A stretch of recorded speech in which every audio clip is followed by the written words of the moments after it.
오늘 본문은 화신탁이라 불려지는 심판에 대한 선언과 권면의 말씀입니다.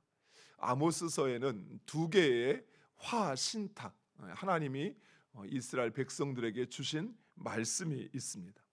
첫 번째는 오늘 본문에 있는 여호와의 날에 대한 것이요, 그리고 두 번째는 이제 내일 살펴보게 될 사마리아의 지도자들, 북이스라엘 왕국의 지도자들에 대한 것이었습니다. 당시 이스라엘 백성들은 여호와께서 왕으로 임하시는 여호와의 날이 최종적인 승리를 얻는 날이라 그리 생각했습니다. 우리도 그러죠. 물론 여호와의 날이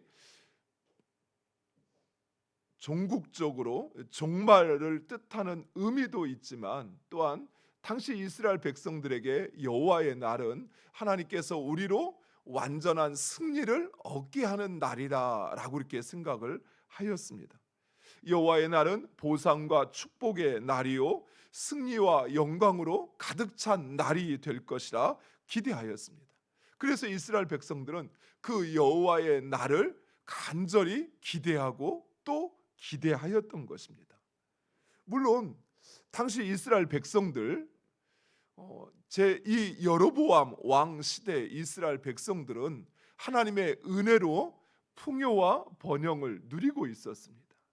문제는 이스라엘 백성들은 당시 자신들이 누리고 있는 그 경제적인 풍요와 번영을 그들이 열심히 제사를 드리고 많은 예물을 드렸기에 누린다라고 생각을 했던 것입니다. 하나님께서 이스라엘 백성들을 가나안으로 인도하여 가나안에서 평안함과 그리고 하나님의 축복 받아 누리기를 원하셨지만, 이스라엘 백성들은 가나안에 정착하자마자 오히려 하나님을 버리고 하나님의 말씀에 불순종하여 하나님의 진노 가운데 늘 고통스러워하였습니다. 그래서 하나님은 그들을 긍휼히 여기시어 하나님의 은혜로 그들의 삶을 풍요롭게 하셨던 것입니다. 그들이 잘해서, 그들이 제사를 잘 드려서, 많은 제물을 드려서, 그래서 그들이 풍요를 누렸던 것이 아니었습니다. 그런데 이스라엘 백성들은 마치 자신들이 잘해서 열심히 예배드리고 열심히 봉사하고 열심히 헌금해서 그래서 자신들이 풍요를 누린다 생각했던 것입니다. 그래서 여호와의 날이 도래하면 자신들은 더 큰 풍요와 완전한 승리를 얻게 될 것이다 생각했습니다. 그런데 아모스는 이런 백성들의 기대와는 달리 여호와의 날은 빛이 아닌 어둠의 날, 재앙의 날이 될 것이라 선언하고 있는 것입니다. 그리고 그 재앙은 어느 누구도 피하지 못할 것이라 말씀하십니다. 오늘 본문에 사자를 피하는가 싶더니 곰을 만나고 곰을 피하여 집에 안전히 들어갔다 싶었더니 벽에 그만 뱀에 물렸다라는 말씀처럼 아무도 그 재앙을 피할 수 없다는 것입니다. 그렇다면 왜 여호와의 날이 이러한 재앙의 날이 되었을까요? 하나님께서 이스라엘 백성들로 그들의 그 신원을 회복시켜 주시는 날이, 그들에게 보상과 축복의 날이 왜 재앙의 날이 됐을까요? 이스라엘 백성들은 많은 제물과 또 제사를 통해서 자신들이 충분히 하나님께 인정받는다 생각했습니다. 그들은 자신들이 하나님이 선택하신 하나님의 백성으로서 하나님의 백성으로 부족함이 없다 생각했던 것입니다. 제사 만능주의, 예배 만능주의에 빠져 있었습니다. 다른 건 못하지만 그래도 예배만큼은 잘하잖아. 그러니까 우리는 여호와의 날, 하나님께서 우리에게 보상해 주시고 축복해 주실 거야. 자신들의 그간의 헌신과 노력에 대해서 하나님께서 보상해 주실 거라 생각했던 것입니다. 사랑하는 성도 여러분, 우리 역시 하나님께서 우리의 기도에 응답하시고 또 하나님께서 우리의 축복하시는 이유가 우리가 하나님의 말씀에 말씀대로 예배를 잘 드리고 또 우리가 헌신을 해서 하나님께서 우리에게 보상하신다고 생각한다면 이 말씀을 우리는 더 깊이 묵상하며 들어야 합니다. 이스라엘 백성들은 정말 많은 제물을 드렸습니다. 또 여러 곳에 제단을 세우고 그곳에서 수많은 제사를 드렸습니다.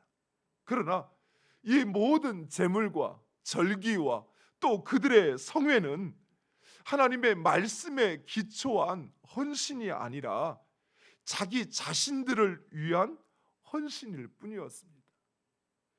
그들의 불안함, 그들의 두려움, 그들의 욕망에 대한 정당한 근거로서 제사를 드렸고 절기를 지켰고 성회로 모였던 것입니다.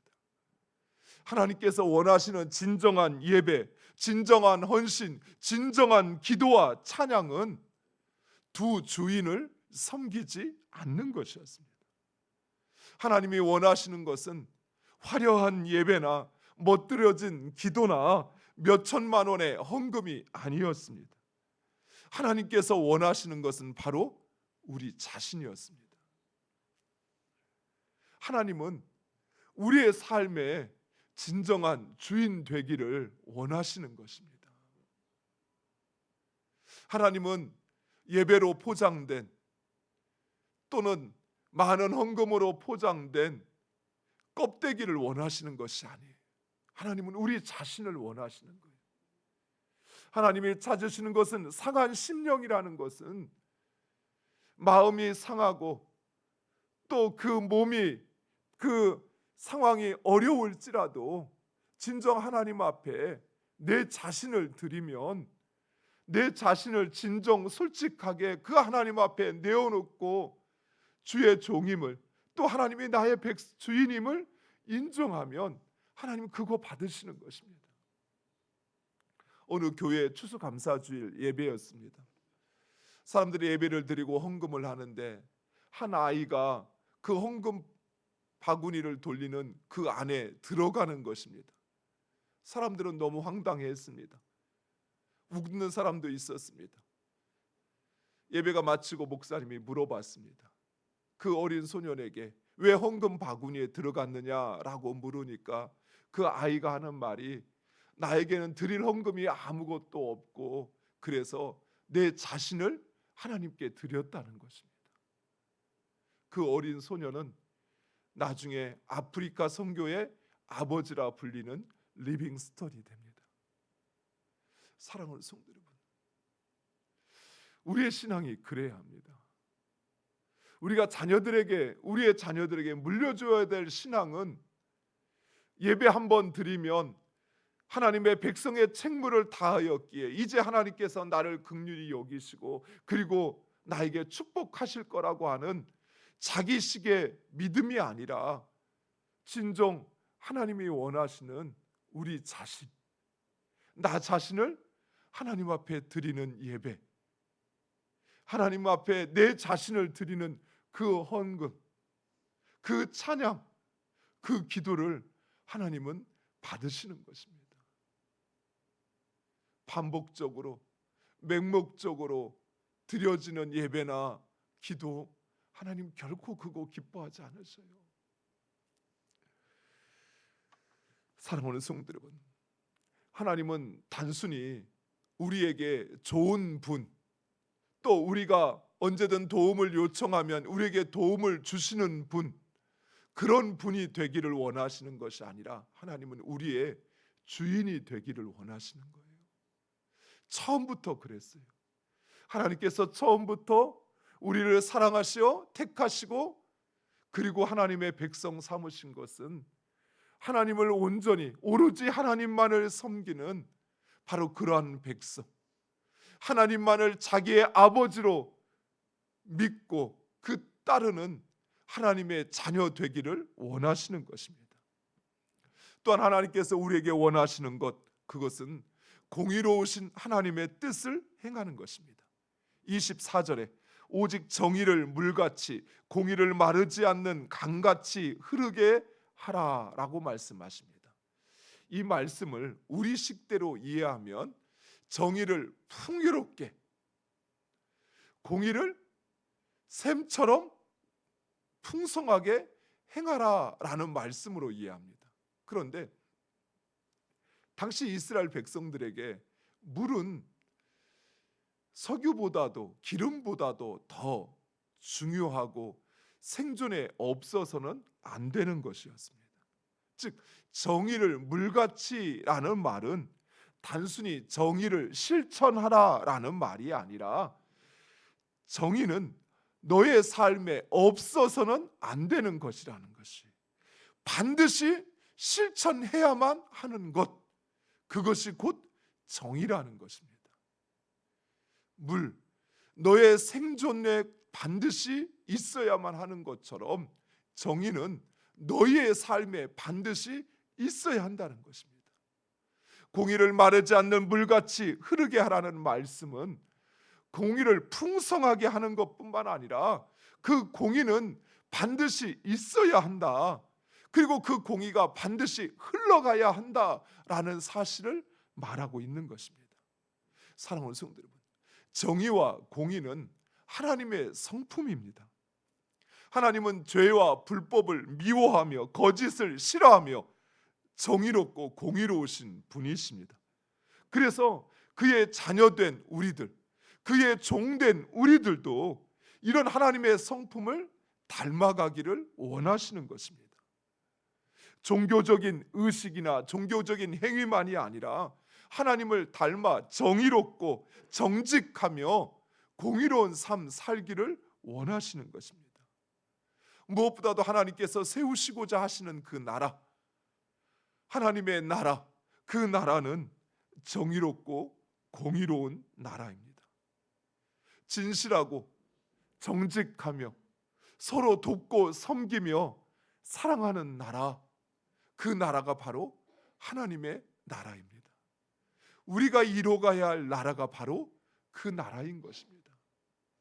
사랑하는 성도 여러분, 하나님의 나라는 단순히 그저 내 세상에서 누리지 못한 거 마음껏 풍요롭게 누리는, 그래서 금반지 하나 제대로 끼워보지 못했는데 그 나라 가면 그냥 금을 돌덩이처럼 여기고 보석을 주렁주렁 매달고 다니는 그런 나라가 아니에요. 금이 귀한 것이 희귀하니까 귀하잖아요.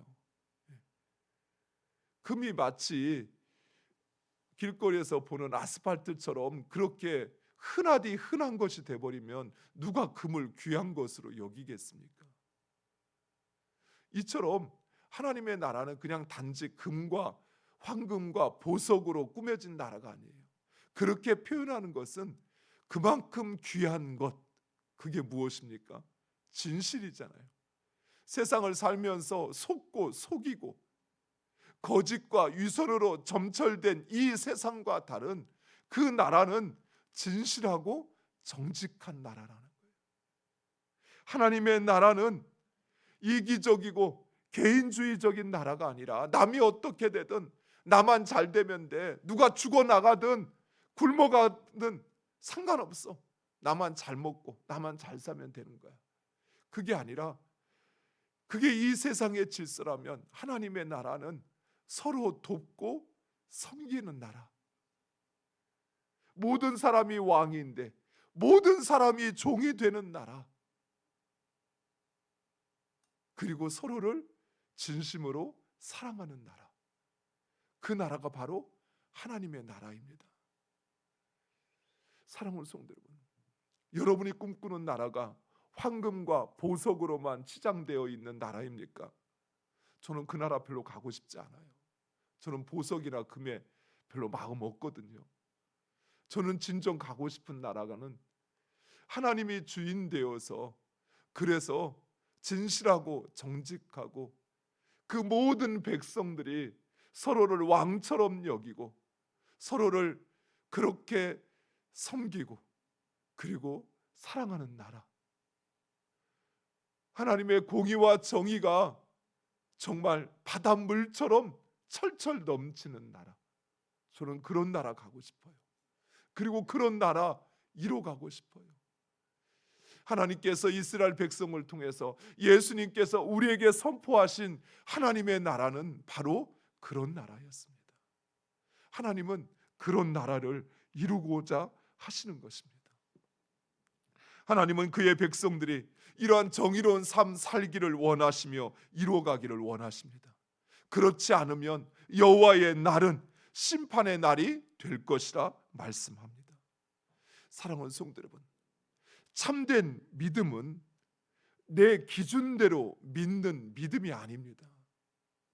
참된 믿음은 우리 믿음의 주요 온전케 하시는 바로 그 예수 그리스도 하나님의 말씀의 기준을 따라 믿는 믿음인 것이에요. 우리는 너무나도 그 믿음을 내 식대로 바꾸어 버렸어요. 오늘날 왜 한국 교회가, 왜 성도들이 힘이 없을까요? 하나님의 말씀을 세상의 수준으로 끌어내려 버렸어요. 그러면서 이렇게 변명해요. 말씀대로 다 살 수 없어. 그렇게 사는 사람이 어디 있어? 이러면서 하나님의 말씀을 세상의 사람의 말로, 사람도 그냥 무지렁뱅이가 말하는 것처럼 할 수 있으면 하고 안 되면 어쩔 수 없고 꼭 지키지 않아도 상관없는 그런 말로 떨어뜨려 버렸어요. 내 기준대로 믿어요. 그래서 이제는 성도들이 각각 신앙이 달라요. 기준이 없어요. 예전에는 주일 하루 빠지면 세상이 무너지는 것처럼 생각했어요. 근데 요즘은 안 그래요. 가족에 특별한 일이 있으면 빠질 수도 있지. 꼭 교회 가서 예배 드리지 않아도 영상으로 예배 드려도 되는데,